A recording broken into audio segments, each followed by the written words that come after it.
So here's a common question that I get often, which is how do I start dating after a breakup? So if this is you, you have clicked on the right video. First and foremost, if this is your first time visiting the channel, then welcome. If you've already been part of the community for quite some time, then welcome back. My name is Danny, and I am one of the head coaches here at Love Advice TV. So that includes our With My Ex Again project and the Happily Committed project as well. And to not waste any time, let's jump right into the video, right? Which is how do you start to date after a breakup? The very first thing that I tell people all the time, and if you've watched any of my videos and you've been following me for quite some time, you know that I'm going to say reflect. Take time to reflect on the relationship. So often, after people get out of a relationship, you try to distract yourself. You try to work through, I guess, the breakup as best as you can. But if you have not acquired the tools or the skill set to really process your emotions, to unpack what happened, to recognize fears and anxieties and stressors that you might be carrying post breakup, it's possible that you may repeat the same pattern over and over and over again. It's possible that you might carry these fears and these anxieties into your next relationship. And essentially, what's happening here is that you're creating a self fulfilling prophecy. Now, that does not mean that you are fully to blame here. That does not mean that you are the problem every single time.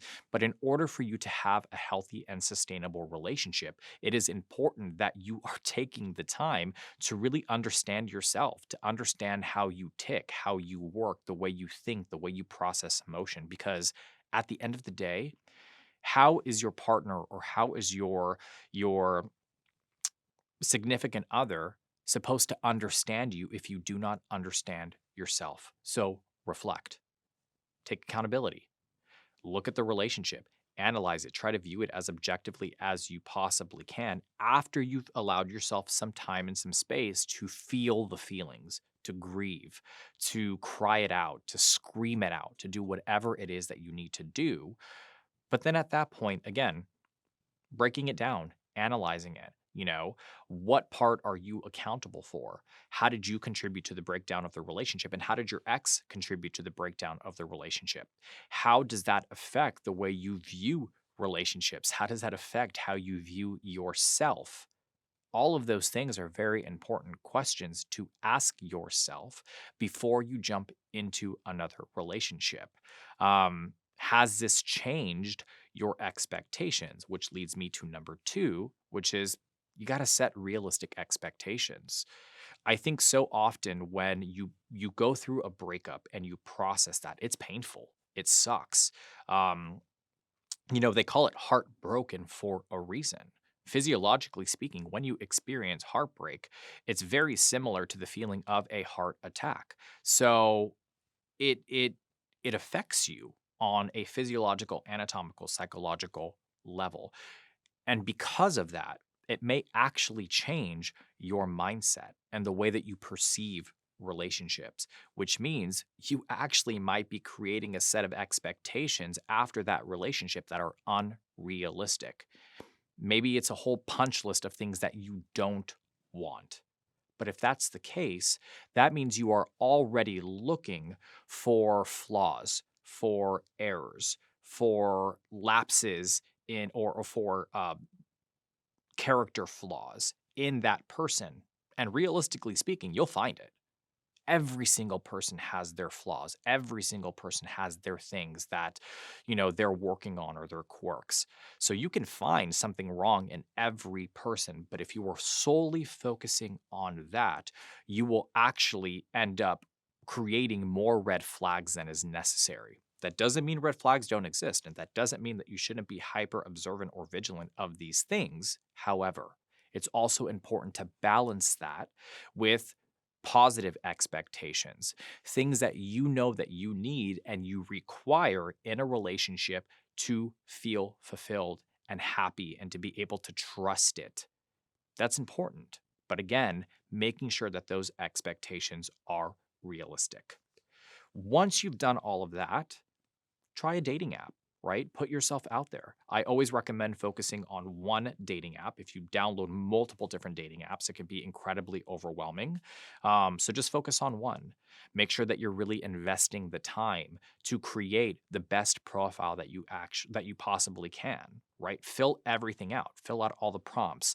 Upload all the profile photos that you need to. Make sure a lot of those are natural, candid photos so people really get to know your personality. Be very clear on your needs and your expectations. So you filter out people who are just looking for, a casual hookup or a non-committed situationship, because that's not what you want right now. That's not what you're looking for. But if it is, totally fine. You do you. There's no judgments on my end, but just be very clear on what it is that you are looking for. And the last thing here is be open to new experiences. And I know that's very hard to ask of you, depending on what your last situation was, depending on what your relationship history is. It's easy for me to sit here and say, oh, just be open to whatever, be open to somebody that maybe you're not usually attracted to, be open to trying new things. That's a very objective way of approaching the situation. And for you, this is a very subjective experience. So I want you to know that I'm consciously aware of that.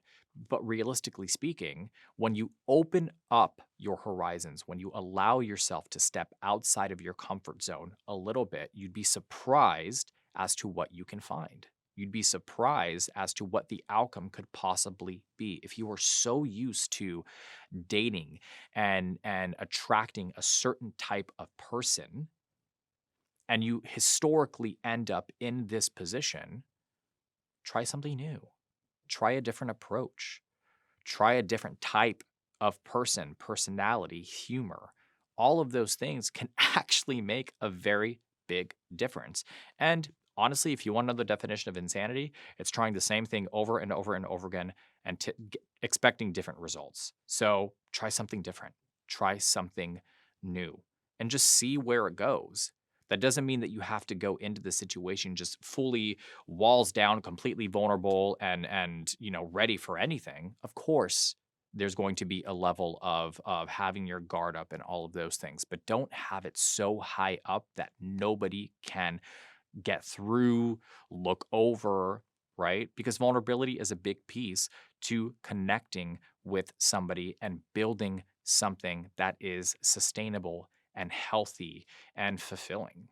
So, all of that to say, if you are in a position and you're starting to consider dating again, take the appropriate steps. Again, reflect, take accountability, set realistic expectations, start with one dating app, create a great profile that you invested time and energy into, and allow yourself to try something new. Open yourself to new experiences. If you're scared of this, if you are anxious about trying that, if you feel like you've tried it and it's just not working out, maybe you're not doing it in the correct order. Maybe there's a little piece that you're missing. And that's what we're here for as coaches. So if you need the support, if you need the help, book a one-on-one coaching session. We're happy to walk you through those things. I am happy to support you through that. I have helped many, many, many people in my years as a coach navigate the dating world and processing a breakup and healing and really coming into your own and regaining that sense of self so that you can attract the perfect person for you. If you've had this experience, if you just generally have questions, make sure you leave a comment. I love to read the comments. I love to interact with you guys. And that being said, make sure you hit the like and subscribe button. I appreciate it greatly. We all appreciate it greatly. And it helps us to continue to create content like this and help you guys and provide you with the support that you need. Again, my name is Danny. I hope you're staying happy and healthy. I hope you found this video helpful. And again, if you need to reach out, I will leave all the details in the description box down below. I'll see you in the next video.